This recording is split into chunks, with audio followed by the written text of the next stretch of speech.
Breaking news, Syukri Zen, anggota DPRD Palembang yang pukul wanita di SPBU jadi tersangka.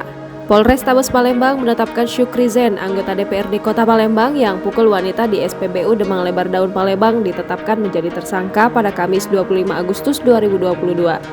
Syukri Zen, anggota DPRD Palembang, sudah berada di Mapol Restabes Palembang menjalani pemeriksaan dalam status sebagai tersangka.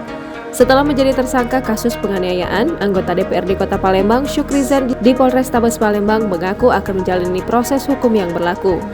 Kapolrestabes Palembang, Kombes Pol Muhammad Ngajib mengungkapkan, oknum DPRD Kota Palembang, Syukri Zen telah melakukan penganiayaan terhadap seorang perempuan bernama Juwita saat antrian mengisi bahan bakar minyak di SPBU Demang Lebar Daun, Kecamatan IB1 Palembang, Jumat 5 Agustus 2022 lalu. Menurut dia, Syukri Zen sudah diamankan oleh unit Pidum Polrestabes Palembang, dijemput di rumahnya pada Rabu 24 Agustus 2022 malam dan langsung dibawa ke Polrestabes Palembang. Ngajib mengatakan penganiayaan itu berawal saat korban dan pelaku sama-sama mengantri untuk mengisi BBM dan tersangka ini menyalip antrian mobil korban. Tak terima disalip antara korban dan keluarlah kata-kata yang tidak etis dari tersangka.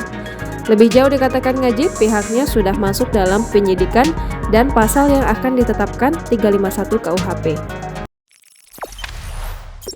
Jangan lupa subscribe, share, komen, dan like ya!